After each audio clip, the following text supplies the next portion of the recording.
नमस्कार दोस्तों, इन्फ्राडोज के एक नए एपिसोड में आपका स्वागत है। तो चलिए शुरू करते हैं।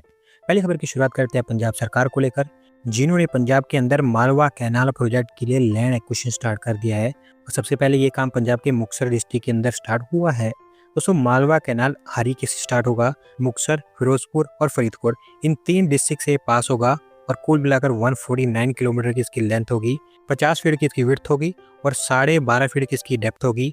ओवरऑल इसके चलते इसकी वाटर कैरिंग कैपेसिटी 2000 क्यूसेक्स की होगी। एक बार ये भी तैयार हो जाती है तो पंजाब के अंदर 2 लाख एकड़ ऑफ फार्मलैंड को इरिगेट किया जा सकेगा। अगली दोस्त अपडेट रोड कंस्ट्रक्शन को लेकर है, जहां पर national highways authority of India के द्वारा दिल्ली गुरुग्राम हाईवे के ऊपर एक और एलिवेटेड कॉरिडोर प्लान किया गया है और इसके थ्रू उनका टारगेट है कि NH48 और दिल्ली के आर्टेरियल रोड्स को डीकंजेस्ट किया जाए। दोस्तों, ये एलिवेटेड कॉरिडोर दिल्ली एम्स को महिपालपुर बाईपास और गुरुग्राम फरीदाबाद रोड से कनेक्ट करेगा। NH48 के बिल्कुल पैरेलल इसको बनाया जाएगा और 20 किलोमीटर के आसपास इसकी लेंथ होगी, जहां पर नेल्सन मंडेला मार्ग, वसंत विहार और अर्जनगढ़ जैसे जो प्लेसेस है वो कनेक्ट हो पाएंगी। 5000 करोड़ रुपीस का खर्च आएगा इसको बनाने के लिए। NHAI ने अभी बिड्स इनवाइट कर दी है डीपीआर वगैरह के काम के लिए। मिड अक्टूबर तक डीपीआर तैयार हो जाएगी और उसके बाद हमें फर्दर प्रोग्रेस होता हुआ दिखाई देगा।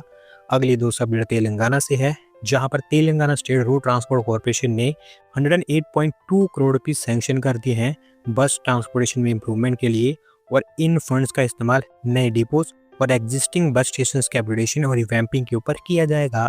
दोस्तों, बेसिकली इस काम के लिए 30 के आसपास लोकेशंस और बस स्टेशन आइडेंटिफाई किए गए हैं, जहां पर ये काम होगा।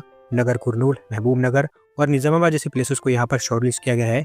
कुछ बस स्टेशन तो ऐसे होंगे जहाँ पर बेसिक फैसिलिटीज को इम्प्रूव किया जाएगा, जबकि कुछ ऐसे होंगे जहां पर शॉपिंग कॉम्प्लेक्सेस को तैयार किया जाएगा।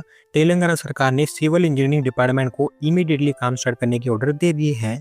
अगली दोस्तों अपडेट राजस्थान से है, जहां पर दोस्तों एक नई ड्रोन फैक्ट्री लगने जा रही है, क्योंकि Hyderabad based drone maker UAV tech corporation सरकार ने ड्रोन फैक्ट्री सेटअप करने के लिए चुना है। तो दोस्तों, ये कंपनी फिलहाल अभी तेलंगाना के अंदर एक फैक्ट्री को ऑपरेट करती है, जो कटेथल लोकेलिटी में बनी हुई है और ये ओवरऑल इनकी दूसरी फैक्ट्री होगी, जहाँ पर मैन्युफैक्चरिंग और assembly units, advanced R&D labs, एक फ्लाइट टेस्टिंग एयरस्ट्रिप और एक स्किल डेवलपमेंट अकेडमी बनाई जाएगी ड्रोन पायलट्स और टेक्नीशियंस के लिए।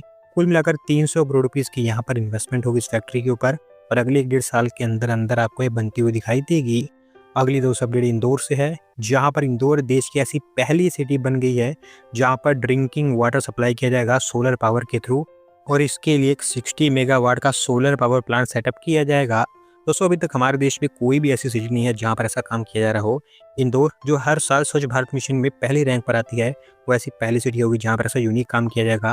और वैसे मैं आपको बता दूं कि खारगोन डिस्ट्रिक्ट के अंदर ये सोलर पावर प्लांट सेटअप किया गया है, जो कि ऑलमोस्ट 70-80 किलोमीटर दूर है इंदौर से और वहीं से solar power plant Narmada river का पानी पंप करेगा, जो कि फिर इंदौर पहुंचेगा।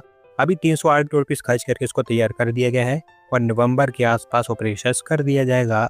अगली दो अपडेट नवी मुंबई एयरपोर्ट को लेकर है, जिसको डायरेक्टरेट जनरल सिविल एविएशन की तरफ से एरोड्रोम लाइसेंस दे दिया गया है और अभी आप फाइनली कह सकते हैं कि एयरपोर्ट ओपनिंग के लिए तैयार है। दोस्तों, नवी मुंबई इंटरनेशनल एयरपोर्ट मुंबई के दूसरे एयरपोर्ट के रूप में काम करेगा और काफ़ी लंबे समय से मुंबई के अंदर जो नए एयरपोर्ट की बात की जा रही थी, अब फाइनली लोगों की डिमांड यहाँ पर कंप्लीट हो पाएगी। अभी तक जिस हिसाब से यहाँ पर कंस्ट्रक्शन चल रहा था, कई बार इसकी डेडलाइंस को पुश किया गया है, पर अब क्योंकि एरोड्रोम लाइसेंस इसको मिल चुका है, तो चांसेस है कि अगले महीने के अंदर अंदर ये एयरपोर्ट ओपन हो जाएगा। एयर इंडिया, इंडिगो और आकाशा एयर जैसी जो कंपनीज है, वो ऑलरेडी यहाँ से उनके ऑपरेशन स्टार्ट करने की कमिट कर चुकी है और जैसे इसका पहला फेज ओपन होता है तो हर साल ये 20 मिलियन पैसेंजर्स को हैंडल कर पाएगा। आज की दोस्तों आखिरी अपडेट पटना वाटर मेट्रो को लेकर है, जहां पर inland waterways authority of India के द्वारा पटना वाटर मेट्रो को लेकर ट्रायल रन स्टार्ट कर दिए गए हैं और Bihar state tourism development corporation उनको इस चीज़ में असिस्ट कर रही है। दोस्तों, पटना हमारे देश की 18 सिटीज में से एक सिटी थी जिन्हें inland waterways authority of India के द्वारा वाटर मेट्रो के लिए शॉर्टलिस्ट किया था और इन सभी सिटीज में से पटना के अंदर काफ़ी तेजी से काम होता हुआ दिखाई दिया है।